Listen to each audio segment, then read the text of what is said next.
যাচ্ছে, প্রতি ঘরে ঘরে যখন বেড়ে যাচ্ছে যবনের মতন আচরণ, নীলোচ্ছদের মতন আচরণ, মানুষ যাকে দেখছে তাকে নিন্দা করছে, মানুষ মানুষকে ধরে হিংস্র প্রাণীর মতন মানুষকে ধরে মারছে, ঠিক সেই সময় স্বয়ং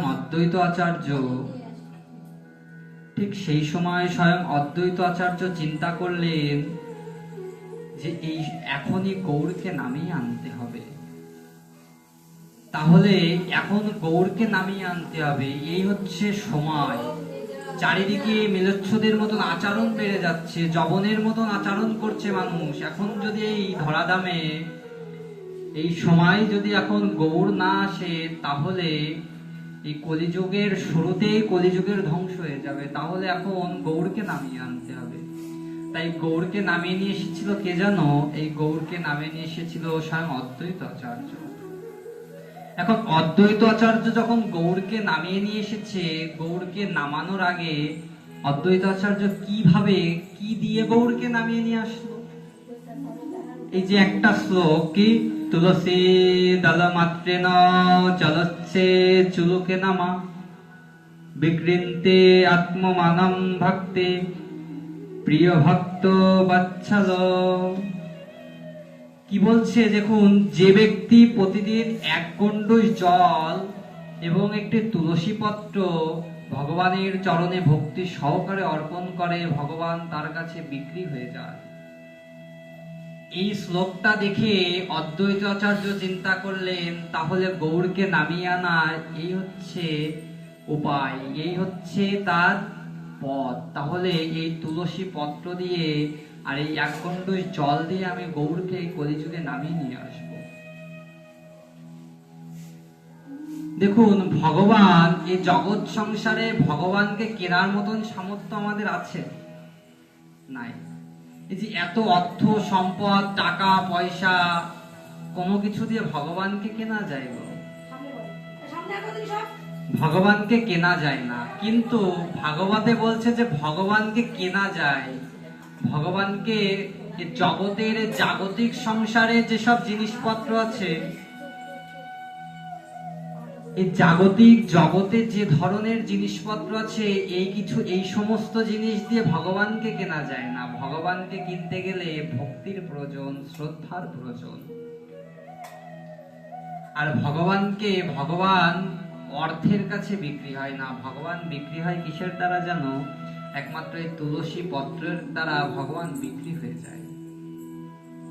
তার সুন্দর উপাখ্যান দিচ্ছে। কি উপাখ্যান দিচ্ছে দেখুন। একদিন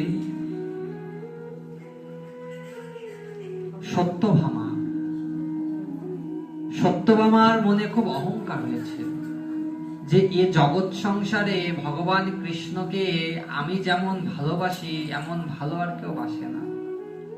সত্যভামার মনে খুব অহংকার হয়েছে। আর দেখবেন, যে ভক্তের মনে অহংকার হোক না কেন, ভগবান সেই অহংকার ত্যাগ করানোর জন্য কোনো না কোনো একটা উপায় বের করেই।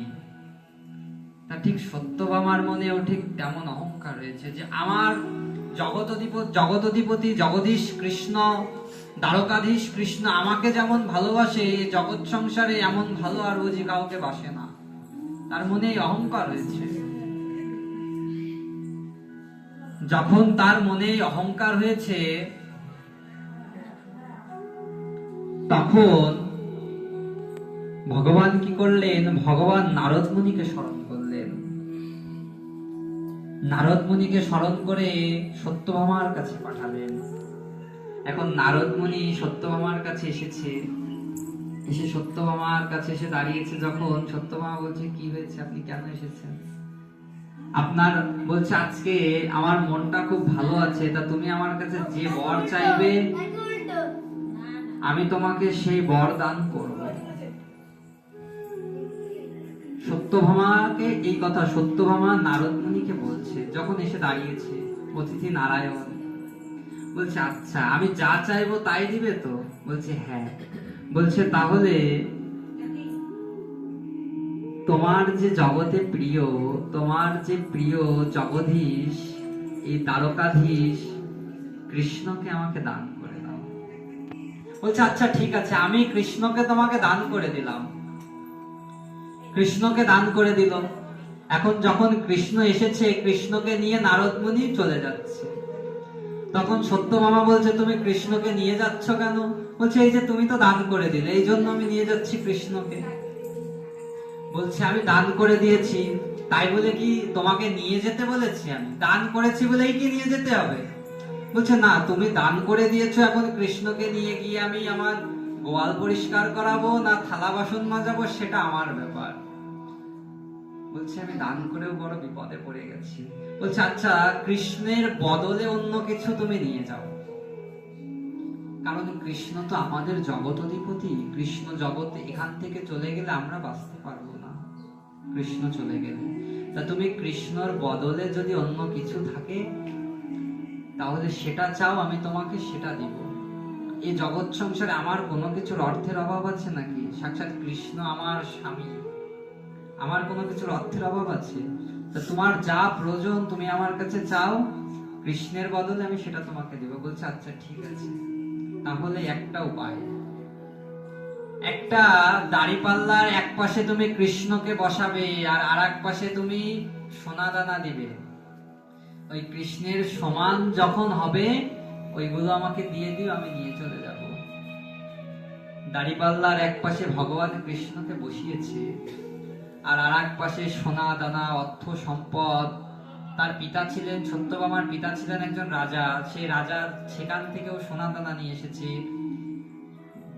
তারপরে দ্বারকার রাজা কৃষ্ণ, তার স্ত্রী সত্যভামা, তার তো অর্থের অভাব নেই, সেই সমস্ত কিছু দিয়েছে।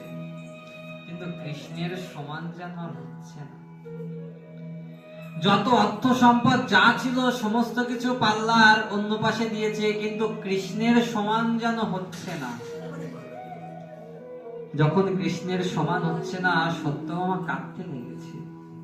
সত্যভামা বসে বসে কাঁদছে যে আমি কৃষ্ণকে দান করে দিলাম নারদ মুনির কাছে, এখন কৃষ্ণকে নারদ মুনি যদি নিয়ে চলে যায় তাহলে আমাদের কি উপায় হবে, আমাদের কি গতি হবে?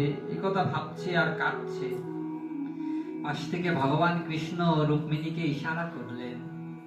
রুক্মিণী সে ইশারা বুঝতে পারলেন। রুক্মিণী সত্যভামার কাছে গিয়ে বলছে, আচ্ছা সত্যভামা, এই পাশে তুমি যত অর্থ সম্পদ যা দিয়েছো সমস্ত কিছু নামিয়ে ফেলো। এই নাও, এই তুলসী পত্রটা গিয়ে ওখানে দাও। পাল্লার এই পাশে তুলসী পত্র যখনই দিয়েছে তখনই ভগবান হালকা হয়ে গিয়েছে আর তুলসী পত্রর সমান।